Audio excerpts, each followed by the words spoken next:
Hello students, আমি আগের 3টে ক্লাসে তড়িৎযোজ্যতা নিয়ে আলোচনা করে নিয়েছি বা তড়িৎজয়ী যৌগ কী ধরনের হয় সেগুলো নিয়ে আলোচনা করে নিয়েছি। তোমরা যদি না দেখে থাকো তো দেখে নেবে। আজকে যেটা আমরা আলোচনা করব সেটা হচ্ছে সমযোজী যৌগ। তাহলে আমি আগে সমযোজ্যতা কী, সমযোজী যৌগ কাদের বলে বা সমযোজী বন্ধন কী, এই জিনিসগুলো আমরা আগে জেনে নিই, সংজ্ঞাগুলো লিখে নিই, তারপর আরও ডিটেলসে টপিক নিয়ে আলোচনা করব। তো দেখো, সমযোজ্যতা কী। নিকটবর্তী নিষ্ক্রিয় গ্যাসের স্থায়ী ইলেকট্রন বিন্যাস লাভের চেষ্টায় যখন দুটি একই বা ভিন্ন মৌলের পরমাণু নিজেদের যোজ্যতা কক্ষ থেকে সমান সংখ্যক ইলেকট্রন দিয়ে এক বা একাধিক ইলেকট্রন জোড় গঠনের মাধ্যমে পরমাণু দুটির রাসায়নিকভাবে মিলিত হওয়ার ক্ষমতাকে বলা হয় সমযোজ্যতা বা ক্ষমতাকে সমযোজ্যতা বলে। তাহলে আরেকবার বলি, নিকটবর্তী নিষ্ক্রিয় গ্যাসের স্থায়ী ইলেকট্রন বিন্যাস লাভের চেষ্টায় যখন দুটি একই বা ভিন্ন মৌলের পরমাণু নিজেদের যোজ্যতা কক্ষ থেকে সমান সংখ্যক ইলেকট্রন দিয়ে এক বা একাধিক ইলেকট্রন জোড় গঠনের মাধ্যমে পরমাণু দুটির রাসায়নিকভাবে মিলিত হওয়ার ক্ষমতাকে সমযোজ্যতা বলে। তাহলে সমযোজ্যতা আমরা জানলাম। সমযোজী যৌগ কাদের বলবো বা সমযোজী বন্ধন কি না, নিকটবর্তী নিষ্ক্রিয় গ্যাসের স্থায়ী ইলেকট্রন বিন্যাস লাভের চেষ্টায় যখন দুটি ভিন্ন মৌলের পরমাণু নিজেদের যোজ্যতা কক্ষ থেকে সমান সংখ্যক ইলেকট্রন দিয়ে এক বা একাধিক ইলেকট্রন জোড় গঠনের মাধ্যমে পরমাণু দুটি রাসায়নিকভাবে মিলিত হয়ে যে বন্ধন গঠন করে বা মিলিত হওয়ার জন্যে যে বন্ধন গঠন করে তাকে বলা হয় সমযোজী বন্ধন, এবং উৎপন্ন যৌগকে বলা হয় সমযোজী যৌগ। দেখো, তাহলে সমযোজী যৌগ আমরা কীরকম দেখব না, আমি যদি ধরো অ্যামোনিয়া NH3 একটা যৌগ নিলাম, নাইট্রোজেনের শেষ কক্ষে কটা ইলেকট্রন আছে? 5টা। 2,5 7 হয়, তাহলে 2,5 পারমাণবিক ক্রমাঙ্ক 7, তাহলে 2,5 প্রথম কক্ষপথে থাকবে 2টো, দ্বিতীয় কক্ষপথে 5টা। হাইড্রোজেনের তো একটাই থাকে। তাহলে দেখো এরা কি করবে, এর 3টা ইলেকট্রন শর্ট আছে, এর একটা ইলেকট্রন শর্ট আছে। তাহলে এ যদি 3টা ইলেকট্রন জোড় গঠন করতে পারে তাহলে এর 3টা ইলেকট্রন শর্টেজ কেটে যাবে। তো এরা কি করে না, উভয়ে সমান সংখ্যক ইলেকট্রন দেয়।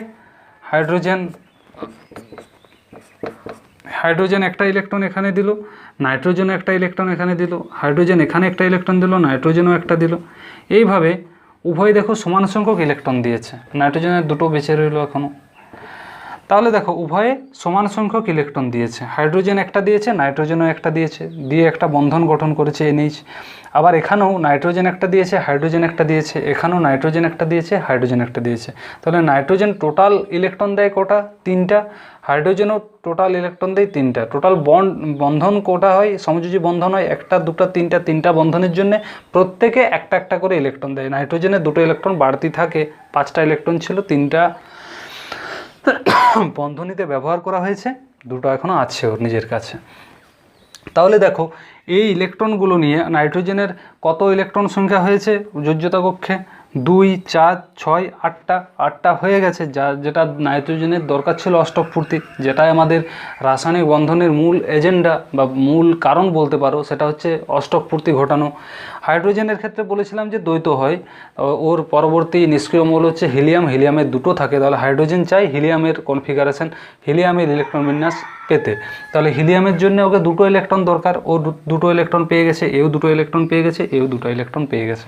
তাহলে এরা দেখো প্রত্যেকে সমান সংখ্যক ইলেকট্রন দিয়ে একটা ইলেকট্রন জোড় গঠন করেছে। যখন জোড় গঠন করে এই ইলেকট্রন জোড়কে উভয়ই সমভাবে ব্যবহার করে যে বন্ধন গঠন করছে সেটাই হচ্ছে আমার কি সমযোজী বন্ধন, এবং এই উৎপন্ন যৌগটাকে কি বলবো না সমযোজী যৌগ। তাহলে সমযোজী যৌগ কাকে বলে, সমযোজী যৌগ যোজ্যতা কী বা সমযোজী বন্ধন কী, এগুলো আমরা জানলাম।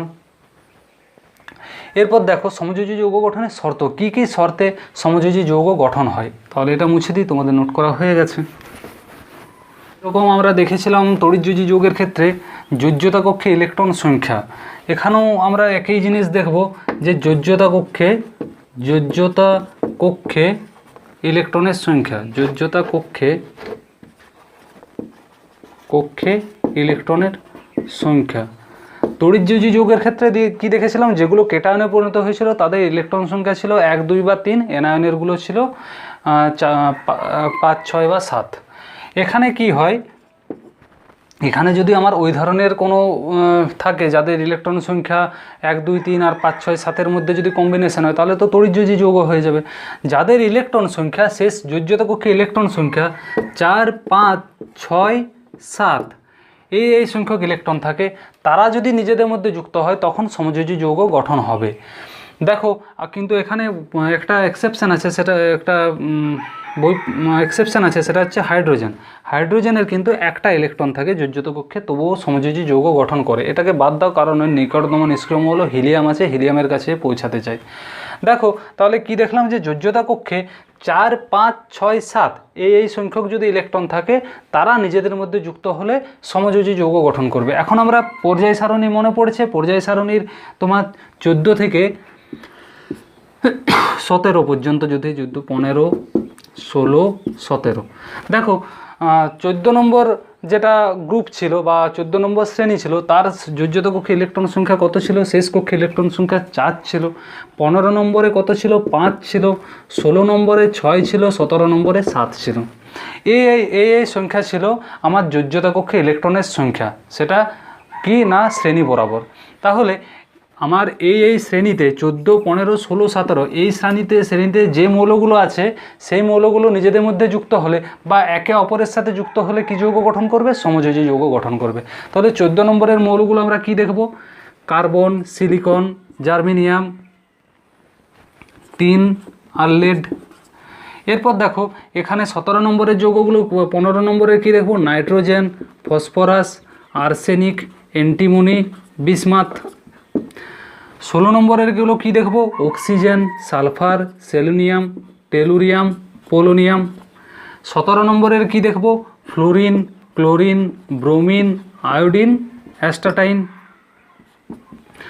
এই যৌগগুলো নিজেদের মধ্যে যদি পরস্পর যুক্ত হয়ে যৌগ গঠন করে তো এরা তখন কি যৌগ গঠন করবে, সমযোজী যৌগ গঠন করবে। হাইড্রোজেন আছে এখানে, আমার হাইড্রোজেনটাও আছে সঙ্গে।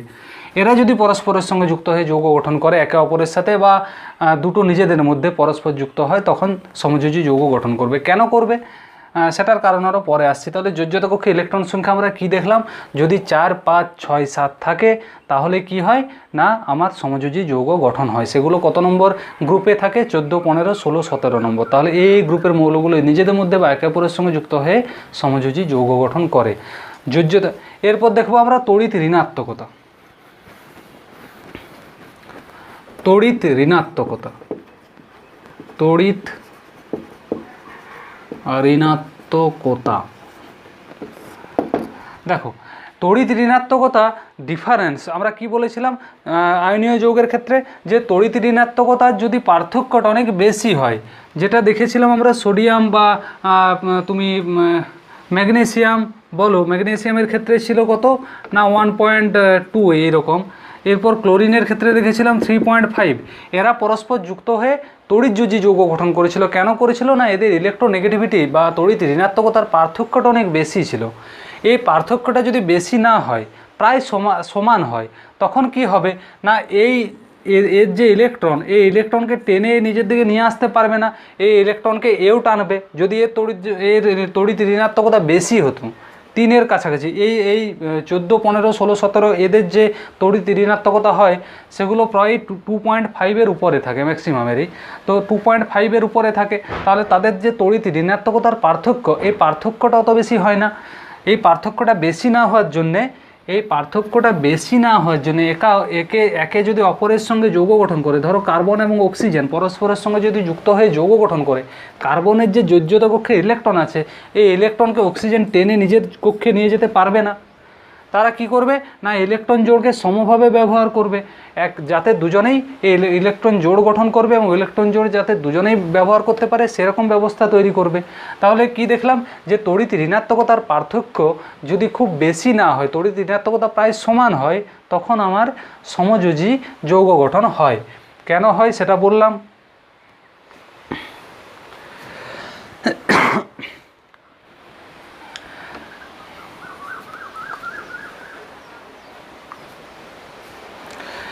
এরপর দেখব কি না আয়নীভবন বিভব? আয়নীভবন বিভব, আয়নীভবন বিভব কি সেটা আমরা জানি। একটা পরমাণু ক্যাটায়নে পরিণত হওয়ার জন্য যে পরিমাণ শক্তি, ক্যাটায়নে পরিণত করার জন্য যে পরিমাণ শক্তি দিতে হয়, যদি এম একটা পরমাণু হয় সেখান থেকে একটা ইলেকট্রন ছাড়িয়ে এম প্লাস প্লাস ইলেকট্রন করতে যে পরিমাণ শক্তি দিতে হয় সেটাই হচ্ছে আয়নীভবন বিভব।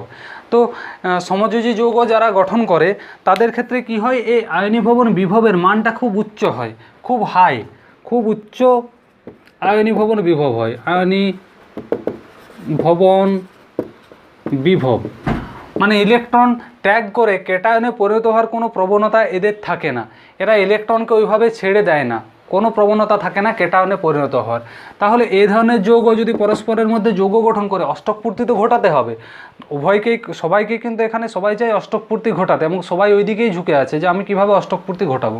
তো এরা তো এরকম আয়নীভবন বিভব উচ্চ এদের, তাহলে এদের মধ্যে যদি যৌগ গঠন হয় কেউ ক্যাটায়নে পরিণত হতে চাইবে না, কেউ চাইবে না যে আমি ইলেকট্রন ছেড়ে ক্যাটায়নে পরিণত হবো, কারণ এদের আয়নীভবন বিভব খুবই হাই, খুব বেশি শক্তি দিতে হয় এদেরকে ক্যাটায়নে পরিণত করার জন্য। আমরা দেখেওছিলাম যে এই ট্রেন্ডে যে ফ্লুরিনের আয়নীভবন বিভবের মান হয়েছিল প্রায় 2000-এর মতো, 2060 এরকম 2060 কিলোজুল পার মোল, মানে এটা খুব হাই এনার্জি দিতে হয়। সেখানে একই গ্রুপে আছে তোমার লিথিয়ামের ছিল কত না 520-র মতো, 520 কিলোজুল পার মোল। তাহলে বুঝতেই পারছো এ ক্যাটায়নে পরিণত হতে চায়, কিন্তু ফ্লোরিন বলো বা এইদিকে যে যৌগগুলো আছে তাদের কারোর এই প্রবণতা থাকে না যে ক্যাটায়নে পরিণত হওয়ার মতো। তাহলে কি হয়, আয়নীভবন উচ্চ হওয়ার জন্য তারা এই গ্রুপের মৌলগুলো কেউ ক্যাটায়নে পরিণত হয় না, তাহলে কেউ ওভাবে ইলেকট্রনকে ছেড়ে ক্যাটায়নে পরিণত না হলে নিজেদের মধ্যে কি করে, সমযোজী বন্ধন গঠন করে, ইলেকট্রন জোড় গঠন করে সমভাবে ব্যবহার করে। তাহলে এই দেখলাম আমার আয়নীভবন বিভব। তাহলে আমরা এখান থেকে কি পেলাম না, এই 14, 15, 16, 17 গ্রুপের মৌলগুলো নিজেদের মধ্যে বা একে অপরের সঙ্গে যুক্ত হয়ে সমযোজী বন্ধন গঠন করে। এরপর দেখব যে সমযোজী যৌগের ভৌত অবস্থা কীরকম হয়, সমযোজী যৌগের বৈশিষ্ট্য। এরপর দেখব সমযোজী যৌগের বৈশিষ্ট্য, সমযোজী যৌগের বৈশিষ্ট্য। আয়নীয় যৌগে কি হয়েছিল না, একে অপরের সঙ্গে স্থির তাড়িতিক আকর্ষণ বলের মাধ্যমে যুক্ত হয়েছিল। এখানে আমার সমযোজী যৌগে কোনো স্থির তাড়িতিক আকর্ষণ বল থাকে না, একটা অণু একটা সমযোজী বন্ধনের দ্বারা একে অপরের সঙ্গে যুক্ত থাকে। তার মানে কি হয়, এরা বিচ্ছিন্ন অবস্থায় থাকে, বিচ্ছিন্ন অবস্থায় থাকে। একটা অণুর সাথে আমরা আয়নীয় যৌগে কি দেখেছিলাম যে একটা সোডিয়ামকে 6টা ক্লোরিন ঘিরে রেখেছিল, আবার একটা ক্লোরিনকে 6টা সোডিয়াম ঘিরে রেখেছিল, মানে একটা কেলাস তৈরি করেছিল। সমযোজী যৌগে কি হয়, একটা বন্ধনের মাধ্যমে একটা অণু গঠন হয়, এই অণুগুলো আবার পরস্পরের সঙ্গে যুক্ত হয়ে কোনো কেলাস গঠন করে না, এরা বিচ্ছিন্ন অবস্থায় থাকে, একে অপরের সাথে বিচ্ছিন্ন অবস্থায় থাকে। তাহলে কি হয়, বিচ্ছিন্ন অবস্থায় থাকলে তারা হয় গ্যাসীয় অবস্থায় থাকবে, এবং যাদের মধ্যে কি বলবো ন্যূনতম, যেরকম আমরা জলের মধ্যে দেখেছিলাম অক্সিজেন, হাইড্রোজেন, এখানে দেখেছিলাম কি না তোমার পোলার সলভেন্ট বা ধ্রুবীয় অণু হিসাবে দেখেছিলাম। ধ্রুবীয় কেন হয়েছিল, এ ডেল্টা পজিটিভ পেয়েছিল, এ ডেল্টা নেগেটিভ পেয়েছিল, এ ডেল্টা পজিটিভ পেয়েছিল, ডেল্টা পজিটিভ। এই ধরনের যদি যৌগ হয় তারা একে অপরের সঙ্গে যুক্ত হয়, একে অপরের সঙ্গে বন্ড গঠন করে, এটাকে বলে হাইড্রোজেন বন্ড। তার জন্য কি হয়, এই ধরনের বন্ড গঠন করার জন্যে হাইড্রোজেন, এই তোমার জল তরল হিসাবে থাকে, কিন্তু যে যৌগগুলোর মধ্যে এই ধরনের কোনো বন্ধন তৈরি হয় না, হাইড্রোজেন বন্ধন বলো, ডেল্টা বন্ড বা মিউ বন্ড, যে ধরনের বিভিন্ন ধরনের বন্ড আছে, এই বন্ডগুলো যেখানে গঠন হয় না, তারা কি হয়, তারা গ্যাসীয় অবস্থায় থাকে। আমরা দেখেওছি যে বেশিরভাগ গ্যাসেই নাইট্রোজেন, অক্সিজেন, কার্বন ডাইঅক্সাইড এগুলো সবই সমযোজী যৌগ এবং সবাই গ্যাসীয় অবস্থাতেই থাকে। কেন থাকে না, অণুগুলোর মধ্যে কোনো আকর্ষণ বল কাজ করে না, অণুগুলো একে অপরের থেকে বিচ্ছিন্ন অবস্থায় থাকে। যে যৌগগুলোর মধ্যে এরকম, যেমন জল সমযোজী যৌগ হলো, কেন আমার তরল অবস্থায় থাকে সেটা দেখলাম যে জলের সাথে হাইড্রোজেন, একটা জলের সাথে আরেকটা জলের অণু হাইড্রোজেন বন্ধনের মাধ্যমে একে অপরের সঙ্গে যুক্ত থাকে, চেনের মতো আকৃতি নেয়, কিন্তু এই বন্ধনটা অত বেশি তীব্র হয় না, সেজন্য কি হয়, এরা তরল অবস্থায় থাকে। তাহলে কি হয় না, আমার দেখলাম কি যে না সমযোজী যৌগ হয় গ্যাসীয় অবস্থায় থাকবে, কিংবা তরল অবস্থায়, কিংবা কোমল কঠিন অবস্থায়। কঠিন অবস্থায় থাকলেও তারা সফট কঠিন বা কোমল কঠিন হয়ে থাকে। তাহলে সমযোজী যৌগের ভৌত অবস্থা আমরা দেখলাম যে কী ধরনের হয় এবং কেন হয় সেটাও বললাম। গলনাঙ্ক, স্ফুটনাঙ্ক। গলনাঙ্ক ও স্ফুটনাঙ্ক। গলনাঙ্ক, স্ফুটনাঙ্ক। সমযোজী যৌগের গলনাঙ্ক, স্ফুটনাঙ্ক অনেক নিম্ন হয়। সাধারণ উষ্ণতাতেই এরা বাষ্পে পরিণত হয়, বা সাধারণ বেশি খুব একটু উষ্ণতা বাড়ালেই ফুটতে শুরু করে বাষ্পীভূত হয়ে যায়। কেন হয় না, দৃঢ় আকর্ষণ বল কাজ করে না অণুগুলোর মধ্যে, পরস্পরের সঙ্গে কোনো দৃঢ় আকর্ষণ বল কাজ করে না, একে অপরের তুলনায় বিচ্ছিন্ন অবস্থায় থাকে। বিচ্ছিন্ন অবস্থায় থাকার জন্য খুব কম তাপেই যে তোমার এই হাইড্রোজেন বন্ধন বলো বা এই টাইপের যে বন্ডগুলো গঠন হয়, হাইড্রোজেন বন্ড বলো বা ডেল্টা বন্ড, মিউ বন্ড, যে এই টাইপের যে বন্ডগুলো গঠন হয়, সেই বন্ডগুলো ভাঙার জন্য খুব বেশি এনার্জির প্রয়োজন হয় না। এই বন্ডগুলো যদি ভেঙে দিই তাহলেই জল বাষ্পীভূত হতে শুরু করবে, বা এই ধরনের যারা বন্ধনে অংশগ্রহণ করে তারা বাষ্পীভূত হতে শুরু করবে, একটা অণু অপর অণু থেকে বিচ্ছিন্ন হয়ে যাবে। তাহলে কি হয় না, এদের গলনাঙ্ক ও স্ফুটনাঙ্ক খুব নিম্ন হয়, কারণ এদের স্ট্রং কোনো শক্তিশালী বন্ধনের দ্বারা আবদ্ধ থাকে না। আবদ্ধ না থাকার জন্য এদের গলনাঙ্ক এবং স্ফুটনাঙ্ক খুব নিম্নমানের হয়। দ্রাব্যতা।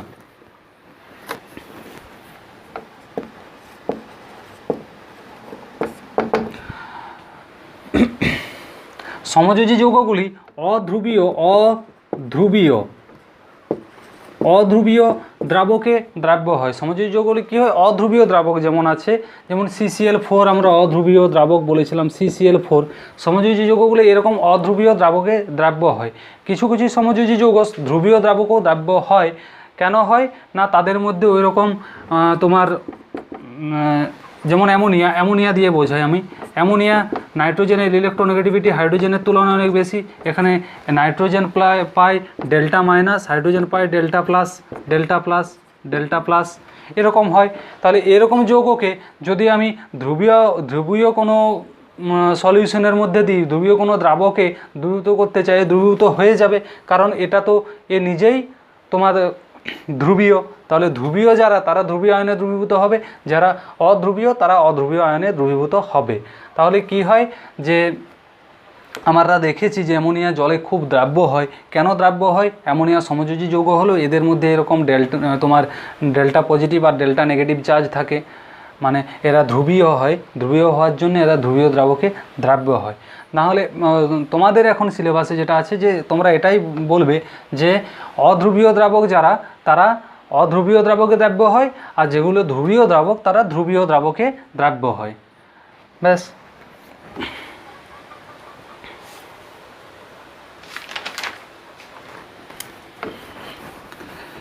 এরপর দেখব তড়িৎ পরিবাহিতা। তড়িৎ পরিবাহিতা